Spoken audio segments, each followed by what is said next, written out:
side of like, hey, that's how he's bonding, you know, with his friends. Like they're not bullying each other. Just let it be, you know. But again, I think both sides have a lot to learn from each other. That was one thing. It's like, oh yeah, men and women communicate very differently.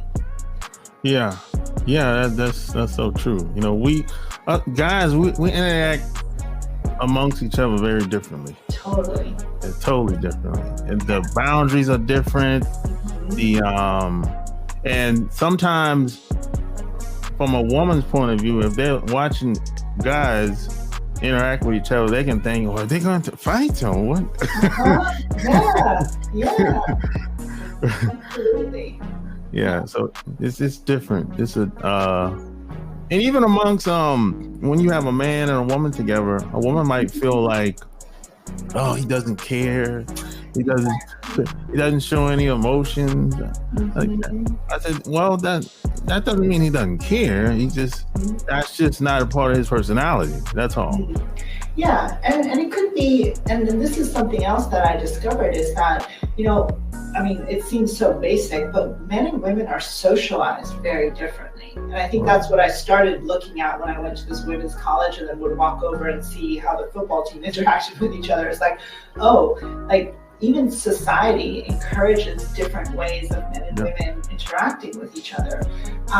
And so I think that's something is that, you know, is it, and what I talk about with couples all the time is like, is it personality or is it a learned skill, right? And differentiating those two things, like the way that you communicate, it might be a part of your personality, or it might just be the skills that you were taught, that you've then gotten comfortable with, that, you know, you can learn other skills and, you know, it doesn't change your personality at all. It's just now you have more skills. Yeah, that's why I always ask people where they're from, because our environments, it shapes us. Absolutely. You know, for the most part, and the way people talk different depending on where they're from. You know, all across the country, or wherever they're from, the city or from the suburbs or from the country. Absolutely. You know, people speak different, they dress different, they eat different.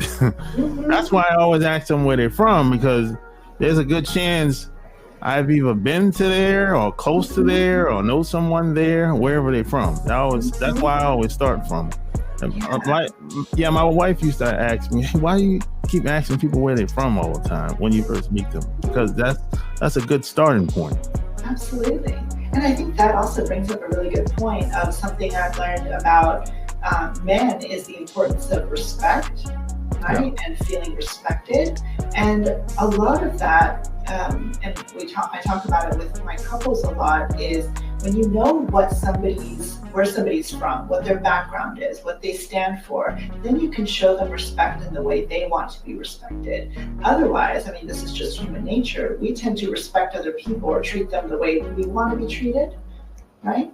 And I talk about the difference, and I put it in my book, like the golden rule, right? Do unto others the way you would have them do unto you. Yeah. And I say, like, well, there's an upgrade. There's the platinum rule, which is, you know, treat them the way they want to be treated, which might be different than the way you want to be treated, right? Yeah.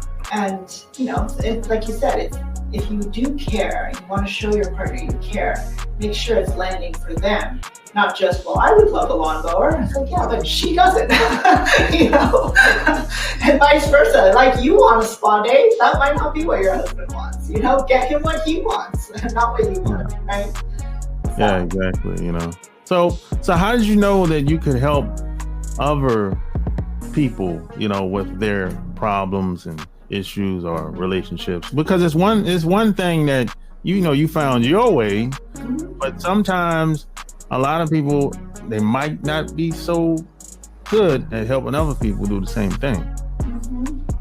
Yeah, and I think that's where, you know, it was really important to me to go to school for it, right? Because I know that one size does not fit all. Like, what worked for my relationship or what worked for your relationship might not work for the person next door, right? And so that's something I really emphasize, is that everybody's relationship is unique to them. But there are some fundamentals that don't change. And that's really where I saw it, coming from the research, coming from the schooling, It's kind of like being healthy, right? What you like when you eat healthy is different than what somebody else might like, but there are certain basic things about like being healthy, sleeping well, eating well, being balanced, all of that stuff, staying in movement. And so that's really what I have based my practice on, is really focusing on the fundamentals. I focus on the fundamentals. How you apply them to your life is up to you. Right? Does that make sense? Yeah. Yeah. So what made you want to write a book? Because it's a lot of work. It is.